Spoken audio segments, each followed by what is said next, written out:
नरेंद्र मोदी पंतप्रधान झाल्यापासून दुसऱ्यांदा नागपुरातल्या दीक्षाभूमीला भेट देणार आहेत। 30 मार्चला रेशीमबागेतील डॉक्टर हेडगेवार स्मृती भवनाला भेट दिल्यानंतर मोदी दीक्षाभूमीवरती पोहोचतील। या ठिकाणी ते स्तूपात जाऊन भारतरत्न डॉक्टर बाबासाहेब आंबेडकरांच्या स्मृतींना वंदन करतील। तसंच तथागत गौतम बुद्ध यांच्यासमोर नतमस्तक होऊन प्रार्थनाही करतील। सुमारे 15 मिनिटांच्या या भेटीदरम्यान पंतप्रधान दीक्षाभूमीवर नेमकं काय काय करणार, त्यांच्या दौऱ्यासंदर्भामध्ये दीक्षाभूमी स्मारक समितीने कशी तयारी सुरू केली आहे, या संदर्भामध्ये दीक्षाभूमी स्मारक समितीच्या पदाधिकाऱ्यांशी बातचीत केली आहे आमच्या प्रतिनिधींनी। आपल्यासोबत दीक्षाभूमी स्मारक समितीचे विलास गजघाटे जी आहेत।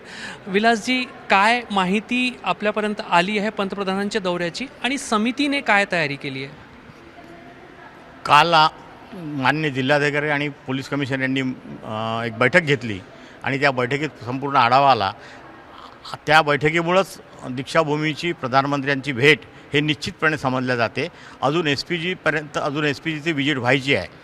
ते आल्या यावेळेस मागच्या वेळेस जेव्हा जे प्रधानमंत्री 2016मध्ये जेव्हा आले त्यावेळेस त्यांची गाडी त्या मेन गेटवरून ते इथपर्यंत पायी आले होते, परंतु ह्यावेळेस स्तूपाच्या मेन गेटवरच त्यांची गाडी थांबणार आहे आणि त्यानंतर आम्ही त्यांना रिसीव करून, मी आणि डॉक्टर राजेंद्र गवई त्यांना इथे रिसीव करून आतमध्ये आणू आणि त्यांचं आगमन झाल्यावर त्या बाबासाहेबांच्या पवित्र अस्थीला वंदन करतील। त्यानंतर ते भगवान गौतम बुद्ध यांच्या मूर्तीजवळ मेणबत्ती आणि अगरबत्ती प्रज्वलित करून वंदना घेतील। त्यानंतर मागच्या वेळेसप्रमाणे ते काही मिनटं ध्यानसाठी बसले होते।